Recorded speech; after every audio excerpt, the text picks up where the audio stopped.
All right, it is 11:30 Central, so we're going to go ahead and get started. Welcome everyone, and thank you for tuning in to today's webinar, Teaching Soft Skills, 15 Tips in 30 Minutes. My name is Emily Kalinsky. I am on the marketing team here at Reality Works. Presenting today, we have with us Emily Kuhn. Emily is the communication specialist here at Reality Works and has been with us for close to 7 years. She collaborates regularly with educators and administrators to understand how they are implementing our products and programs, as well as what they are doing to teach students in a high demand skills in their programs. She is a frequent presenter on topics regarding soft skills and student engagement at education conferences and trade shows. In her writing, her most recent publication can be found in the April issue of ACTE's Techniques magazine. She is a fantastic resource for today's webinar. Before we get started, I do want to cover a couple things. First, today's webinar is being recorded and everybody will receive a link to that recording, as well as the PowerPoint slides Emily will be going over. We will have time at the end for a Q&A session, so if you have any questions or want to throw out any suggestions, please feel free to use the chat or Q&A buttons down at the bottom. With that being said, I'm going to go ahead and pass things over to Emily to get us going. Awesome. Thanks, Emily, for that introduction, and thanks everyone for joining us today. Quick reminder before we get started, some of you who jumped on early may have noticed that poll question pop up. If you haven't already, please take a moment to weigh in. We'd love to know how you're teaching this year, whether it's going to be hybrid or in person or fully online, or maybe you're not even sure yet. So thanks so much in advance for taking a moment to take that poll. With that, we're here today to share some methods you can use to help your students develop those important soft skills, no matter what you teach. And speaking of where you're going to be teaching this fall, no matter where you're teaching. We've taken these tips that we've gotten from CTE instructors across the country, and we have specified ideas for implementing them in both an online or an e-learning environment, as well as in person. So for those of you who weighed in and let us know you're teaching perhaps solely online this fall, stay with us because every one of these tips that we share in the next half an hour will specify ideas for implementing it for both of those teaching methods. So that said, we're going to kick things off today by going over a brief review of who we are for those of you who aren't familiar with our company. We'll talk a bit about what soft skills are and why they're important. And then, of course, we'll spend most of the time sharing those 15 specific ideas that you can use to teach these skills in your classes. All of our attendees today will also get a sneak peek at something we're very excited about here at Reality Works, our brand new online employability skills program that will be available next month. And then we're going to wrap things up by sharing some awesome free resources that you can use right away to get ideas for teaching and engaging students in your classroom. With that, looks like everyone has weighed in on the poll. And wow, it looks like the majority of our attendees today, about 40%, are teaching hybrid. So a mix of in-person and online teaching. 18 of you still aren't sure. We know that's definitely a thing that teachers are experiencing. A second biggest group, it looks like, is teaching remote, and only 7 of you are teaching in person. Awesome to know. Thank you so much for taking a moment to weigh in. All right, well, let's begin with a quick review of who Reality Works is for those of you who aren't familiar with our company. We are an experiential learning company based in Wisconsin. We create tools that engage students, teach needed skills, and provide career exploration opportunities. We've actually been around for over 25 years, ever since the creation of our flagship product, the Real Care Baby Infant Simulator, which is actually celebrating its 25th birthday this year. Our mission since day one has been to help educators teach young people the skills they need to succeed in college, career, and life.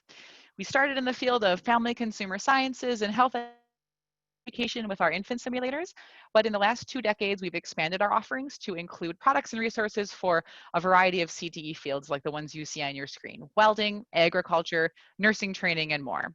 And today, we're in more than 70% of school districts in the US and 90 countries around the world. Here at Reality Works, we really strive to partner with educators and educational leaders to create products and programs that meet your needs that you can use. And in fact, as Emily alluded to in her introduction, part of my job is speaking with instructors and administrators about their programs and learning what they're doing to engage their students and teach those skills. And those conversations are where many of today's tips came from. So let's get started. Soft skills, what are they and why do they matter? Soft skills, also called employability skills, job readiness skills, emotional intelligence, they all mean one thing. They're the personal attributes that enable people to interact effectively and harmoniously. They are considered the bedside manner of the workplace. We've heard others say, and we fully agree, that hard skills might get your students in the door for an interview, but soft skills will help them get and keep a job. And that makes soft skills vital for all career paths, no matter what you teach. And research supports this. Hiring managers have long been reporting a lack of soft skills in new graduates. And in fact, research conducted with Fortune 500 CEOs by the Stanford Research Institute and Carnegie Mellon found that 75% of long-term job success depends on people skills, and only 25% depends on that technical knowledge. I think that this is no more true than right now, with the country still experiencing the COVID-19 pandemic. Soft skills really have become more important than ever.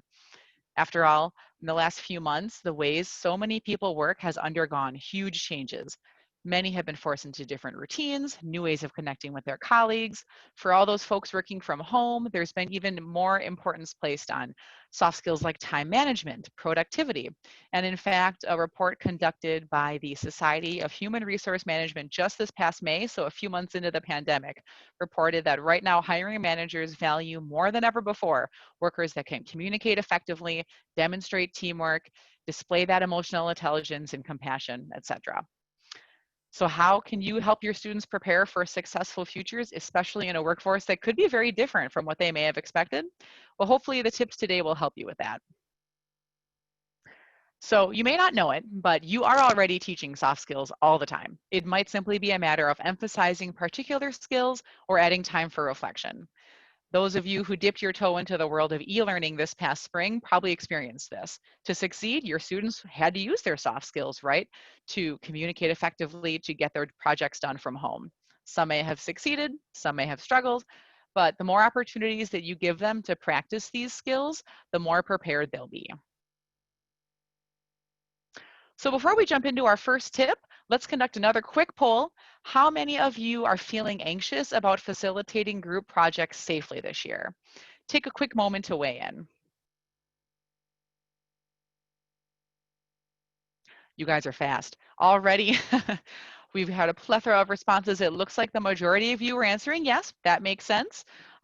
Maybe it's good to know that you're certainly in a good group of people who are commiserating with the way that you're feeling. We're going to talk a lot about teamwork and group projects in this presentation. That's remains a #1 top soft skill that today's hiring managers are looking for in new graduates.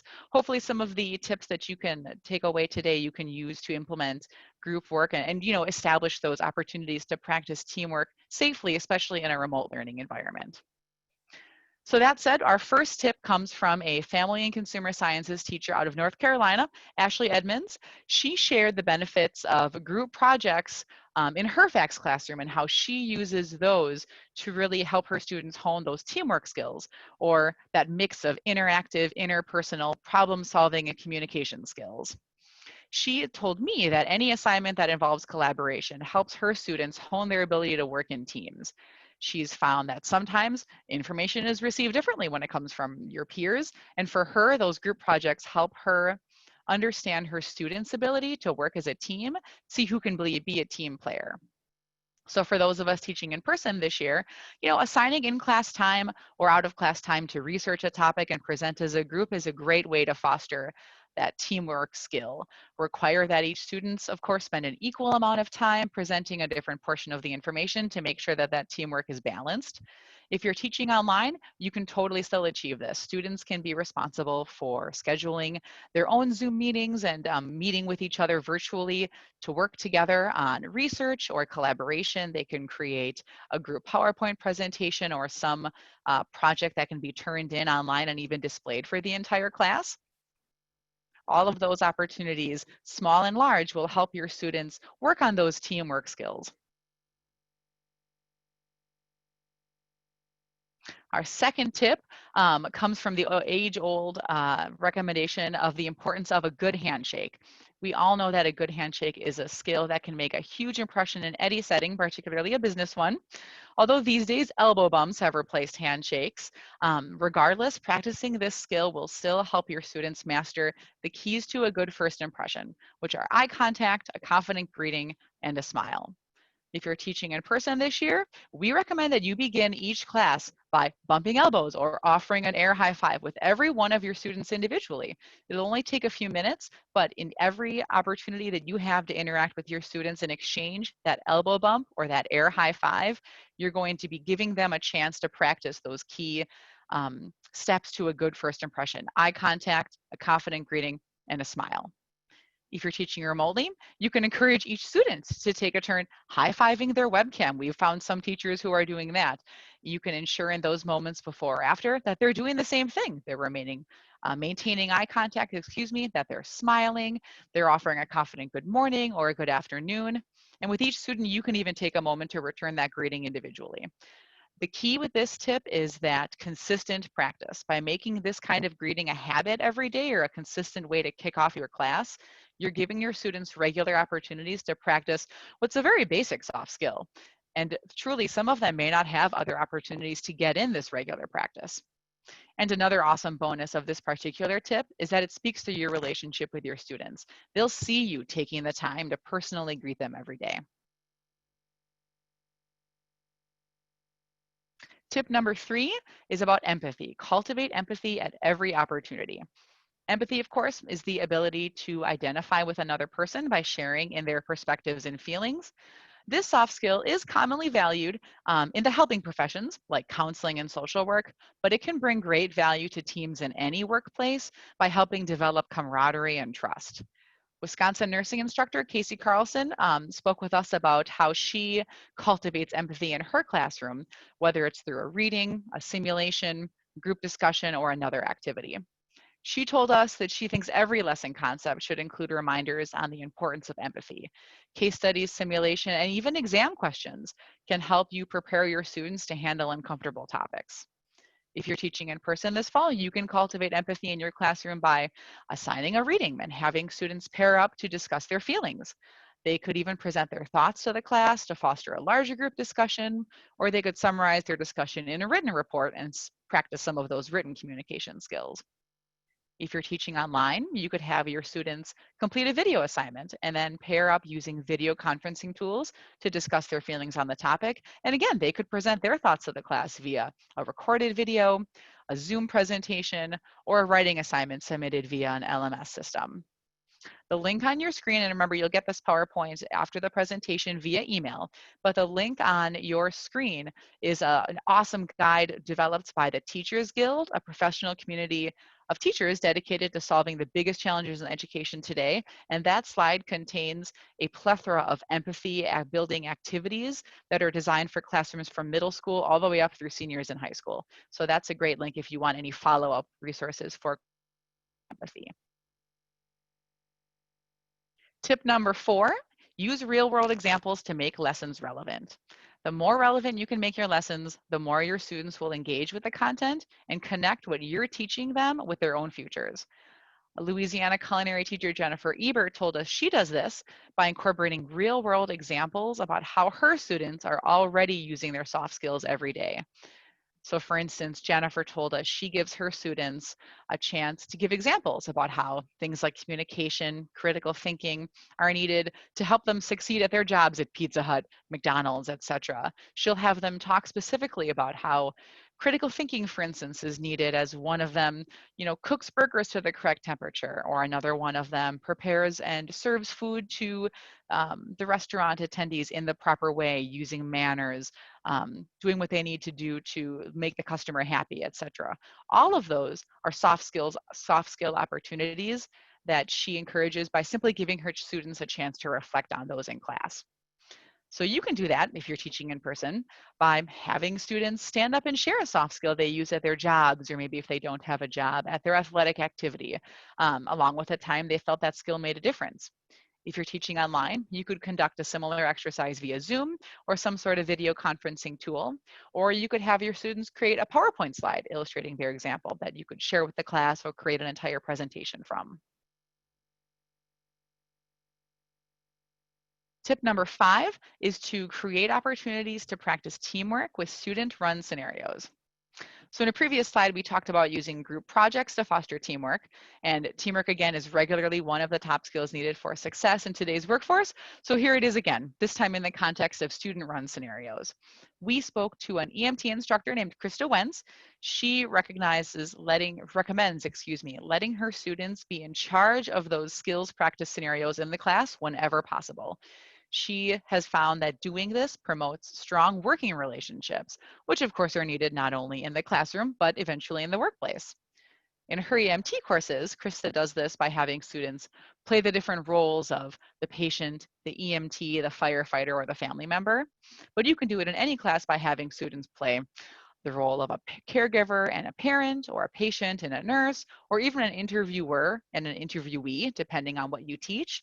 The key here is to let your students work together to determine how that scenario is going to be conducted, who is going to play each role, how is success going to be measured, what will the wrap-up activity look like. Have them be in charge of facilitating that student-run scenario from start to finish, working with each other, and therefore honing those teamwork skills. If you're teaching in person, set up a scene in class and give those students face-to-face time to plan that scenario. If you're teaching online, you can put your students into small groups as well to plan the scenario details, and they can work with each other via a video conferencing tool of writing, or they could present via live video what their plan is for who would play which role and why, etc.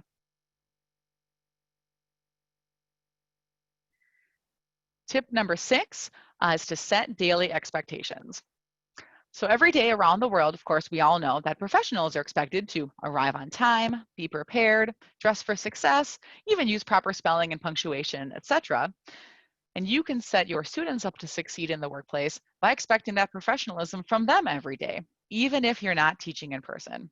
If you are teaching in person, make sure your students know to raise their hands without interrupting, maintain eye contact as they politely ask questions, both of you and of their peers, that they turn in assignments on time and with proper spelling and punctuation, etc. And if you're teaching online, you can absolutely emphasize the importance of virtual professionalism, also called netiquette, which of course is gaining in popularity these days, by maintaining those same expectations, reminding your students, not to show up on their webcams in their pajamas, make sure that they're actively listening and reflecting that active listening in their body language, looking at the webcam, sitting up straight, not clearly watching TV or writing or texting at the same time that someone else is speaking. We've heard stories from educators recently, in fact, numerous stories of students reaching out, for instance, well after the school day had ended. So another expectation you could share is that office hours, formal expectations for office hours are a great way to encourage that virtual professionalism or in-person professionalism with your students. The key here is to make sure that your students understand your expectations. We recommend not only sharing them with the students on their first day, but possibly sending them home with a formal written document that they could sign and return so that you know that they understand what you expect from them. On that note, let's take another quick poll. How many of you share your class expectations in a formal manner? So not just review them verbally on the first day, but send them home with a written document. Awesome, you guys are fast. It looks like the majority of folks weighing in, 62 in fact so far, do this already. You share a list of formal expectations. Wonderful. Thank you so much for weighing in. That's a great idea. Tip number 7 is to create an atmosphere of familiarity. Here's another mention of teamwork. In this case, successful teamwork fosters successful communication, problem solving, creativity, and even dependability.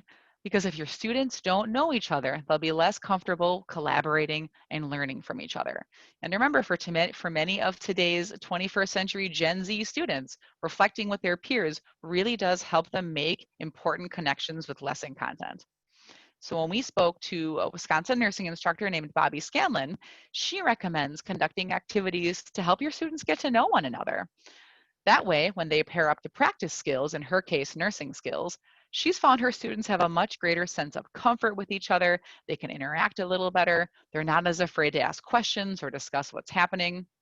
No matter what you teach, you can do this. If you're teaching in person, we suggest pairing your students up on the first day of class to interview each other and then have each of them go around the room and introduce their partner to the rest of the class. If you're teaching online, you could do the same thing using video conferencing tools. Have your students conduct video interviews of each other. They could submit those interviews to you for discussion, or they could create presentation slides about their partners that you can share with the entire class as a special presentation. Tip number 8 is to make intentional assignment tweaks.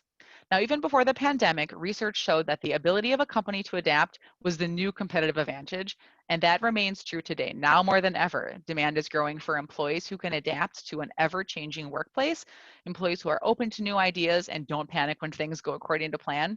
You can help facilitate your students' ability to be flexible by making intentional assignment tweaks. This idea comes to us from a technical college instructor who intentionally in her social media marketing course, halfway through the semester, a month in, even halfway through maybe a 2-week social media assignment, she will purposely completely change the theme of the assignment or bump forward a deadline for a written assignment, or she'll change the teams intentionally. She does this purposely so that her students have to scramble to create and schedule content, adjust their calendars accordingly. And when I talked to her students about her practice, they told me that experience sticks with them. Intentional assignment tweaks or changes halfway through can help your students learn to be flexible and adapt to change, which are 2 important soft skills. Tip number 9, practice giving and receiving feedback. A 2017 analysis by the Wall Street Journal found that US colleges are falling short when it comes to teaching students critical thinking skills like assessing evidence, interpreting data, and making cohesive arguments. And peer review and peer-to-peer feedback can be an effective way to help students develop those skills. And again, it'll increase student engagement and really help them see the relevancy of what they're doing. To do this in your classroom, whether you're teaching in person or online, you can consider the tips on your screen. Set expectations. Let your students know this is about helping, not judging. Use a feedback rubric to fine-tune the process and encourage specific suggestions. And of course, moderate feedback to ensure that it remains fair and helpful. Start with a small, short assignment, like the introduction to an essay or an assessment worksheet, and go from there. Again, this is another tip that doesn't really change whether you're teaching online or in person. And in fact, we recommend to require written feedback. And so that would be facilitated either online or in person to help keep students' feedback anonymous and encourage student comfort. Tip number 10, use project-based learning to foster time management and responsibility. Experiential learning activities, of course, not only engage students, but let them connect the skills they're learning to the real world. And that's why when we spoke with agriculture teacher Brent Nelson, he told us he tries to create as many individual and group projects as possible to help his students develop those time management and responsibility skills.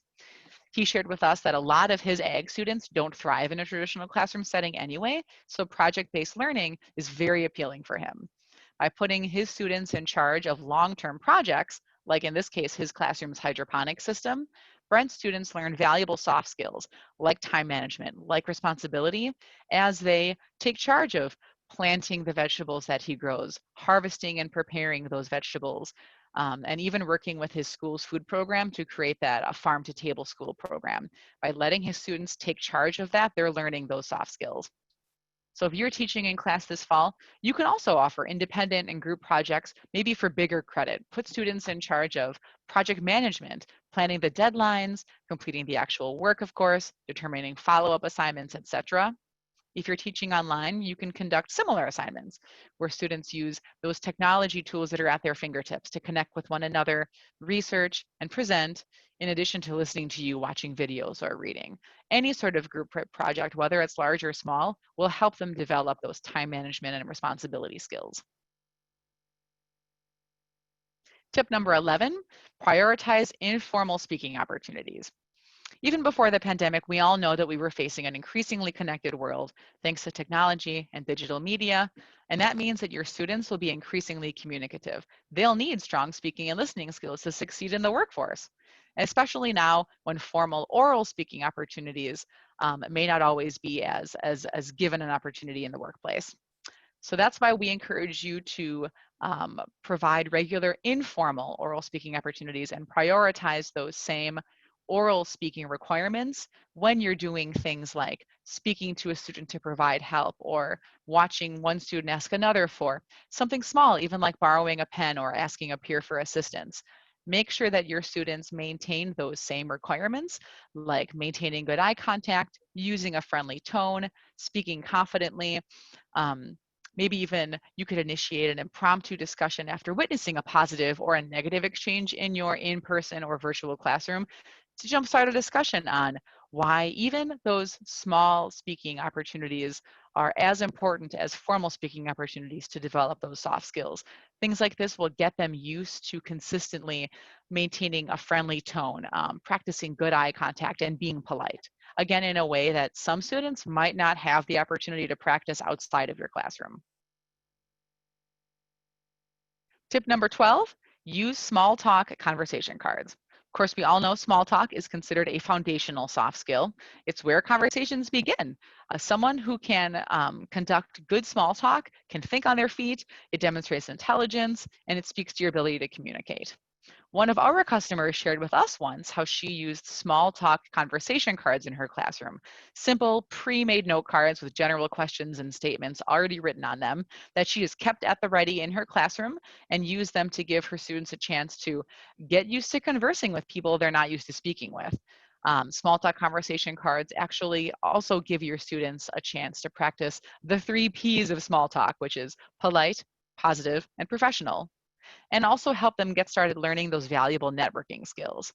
So if you're teaching in person this fall, you can do the exact same thing. Keep a bunch of conversation cards at the ready in your room and use them as you have time as an icebreaker activity for the first few minutes of class, or if you wrap up class early and you've got a few minutes of extra time, you can have your students pair up and grab a conversation card as well.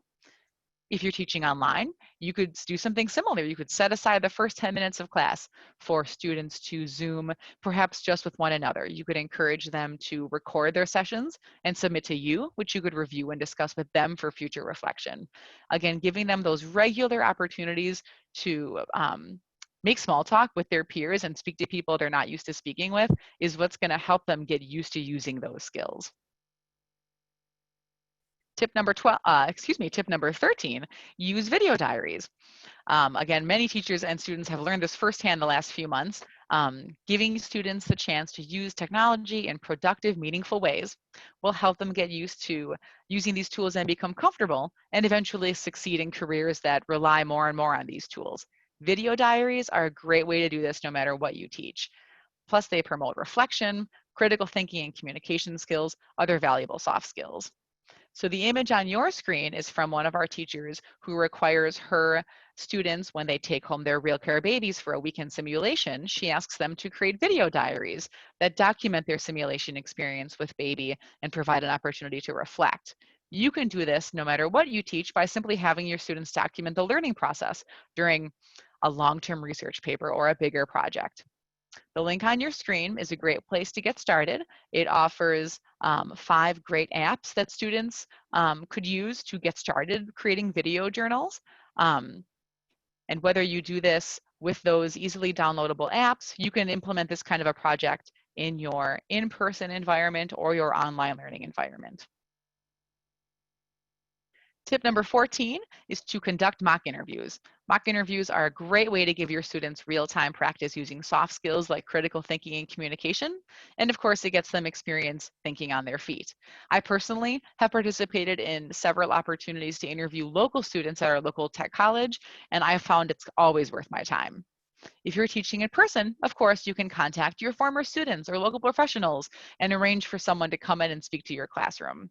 I recommend, as especially having done this before, I always appreciate when the professor not only encourages her students to do information on my company and consider the questions that I might ask them, but I love when I'm provided with a detailed rubric to use during the process, so I know exactly what the professor is looking for and listening for, and I can make it as productive an experience as possible.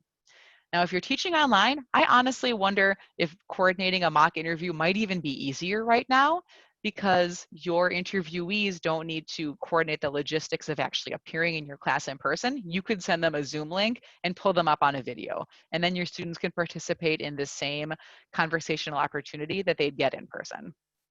Worst case, you could arrange to show a clip from a local news show or even a stage interview that demonstrates a good exchange or a bad exchange, and then discuss that with your students in a remote learning environment.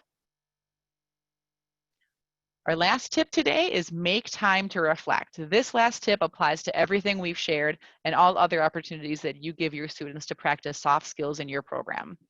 Reflection brings learning to life. It helps your students find relevancy and meaning in your lesson. It helps them make connections between their educational experiences and real life. It increases insight and it helps make your lesson sticky. A 2014 study from the Harvard Business School, in fact, confirmed the impact reflection can make in a classroom. That study found that simply asking test subjects to take a few minutes to reflect resulted in better performance over time. Their test subjects made improvements of up to 25% by simply taking a moment to reflect. In your classroom, whether you're teaching online or in person, you can encourage reflection by having your students write a 1-minute paper, create a journal entry or a video blog, create a video journal post. You could even have them reflect out loud in small groups or in a large group discussion. Whatever reflection activity you implement online or in person, stopping to take time to reflect, encouraging your students to do that will help them learn from their mistakes. It'll help them recognize those strengths and weaknesses, and it'll help them connect the skills that you just reviewed with the real world and make it relevant. Okay, now that we've shared our 15 tips for teaching soft skills, we're very excited to share with you some quick information about a brand new program that's going to be available next month. This is our online soft skills training programs. We're going to have two, one for employability skills and one focused solely on leadership skills. A few features that we're pumped about regarding these products are the fact that they're self-paced, it's guided learning. Your students will still get information in scenarios focused on 19 soft skills, but they'll have automatic progress monitoring and exercises that can be submitted to you for accountability and grading. If you'd like to learn more about these products, you certainly can sign up to do so. If you want to check out the URL on this slide, and again, you're going to get the slide presentation via email after this webinar concludes, so you don't need to write this down yet. You can go to that URL, fill out the form on the landing page, and we'll send you information as soon as it's ready on these two new online employability skills programs. Okay, now what? We just shared 15 tips for teaching soft skills. We shared some soft skills information with you. We shared some information about a new product. Where do you go from here? Well, on your screen now are a few free resources that we suggest you check out right away. You can use them all immediately to get a jump start on soft skill development in your classroom this year. First, we offer a guide, 5 ideas for incorporating soft skills into any classroom, totally free on the URL on our website right there. We also, as of today, have a brand new guide for remote learning strategies, also on a website on our website at the URL on your screen. And finally, we offer a robust blog. Recent topics include designing simulation-based lessons in a post-COVID world and best practices for teaching leadership skills. So I recommend if you do anything today, check out those resources, get those guides, review our blog, and take away some of those ideas immediately that you can use to bump up the soft skill development in your classroom this year. All right, with that, we'll wrap up today. I know I went a little long. If anyone has any questions, now's the time. Feel free to use that Q&A button or the chat button on your screen. And we'd love to take a few minutes to answer any questions anyone might have. All right, Emily, it looks like we do have a question. Do you have a sample rubric for peer-to-peer feedback? That's a great question. I don't know that we have one off the cuff. However, that blog I mentioned, has some pretty awesome resources in it. Let me get back to you. I can see that when questions are answered in today's webinar, or asked, excuse me, I can see your name. So if you don't mind, the attendee who asked that question, we can circle back with you after the webinar and see what we can get you. Perfect. And then we have a Yeah, you help question. me out with that. Yes, I can. Thanks. We do have a question. What is the cost of our new program? That's a great question. You know, honestly, this program is so brand new. We only we don't have it on our website yet because we're still fine-tuning some of those details. Again, it won't be actually available for another 2 weeks. But if you want to visit the URL that we shared just now, sign up to stay informed. The moment we have any more information, the moment it's available for purchase, we've got prices and all the other details finalized, we can let you know. And in fact, Emily, if you want to make a note of whoever asked that, we can make sure they're signed up as well after this, just to make sure you are the first to know about those important details. Perfect. And then we do have one more question. Do you have any examples of conversation cards? I believe we can get you some following this presentation. Yes, we did a kind of a heavier focus on that particular soft skill idea in a previous webinar we hosted. And I remember sharing pictures of actual ideas. So we can circle back as well. Okay. And then does the new program work with LMS like Schoolology or Power Teacher? That's a good question. I am not familiar with the specific systems this new online program is designed for, but we can circle back as well with that. Again, it's so new, we're still fine-tuning some of those details, but we can let me, if you don't mind, we can follow up after the webinar and make sure you have that answer, or at least have that answer as soon as it's available. Perfect. It looks like a lot of people want some conversation cards, so maybe we could send that out with the email as well, Emily, for Absolutely. everyone to have those cards. I think that's a great idea. Yes. Perfect. And it looks like that is all of our questions today. Oh, I do see all the conversation card questions. That's a Yes, great request. We can absolutely circle back and make sure that the attendees who create, everyone who took the time to attend today has some links they can use in that follow-up email. So keep an eye in your inbox. perfect. And oh, we have one more question. Is there a rubric for a mock interview? We don't have one specifically, but I don't see why we wouldn't be able to find some helpful links and share with you, kind of stemming from where this idea came from, especially that we've seen in, like I've seen in my prior experience using this that I've relied on. Absolutely. Sample rubric. Okay, wonderful. Awesome. And it looks like that is all of our questions for today. Awesome. Oh, and Jean, FCCLA or other CTSO rubrics, great point. I'll check those out as well.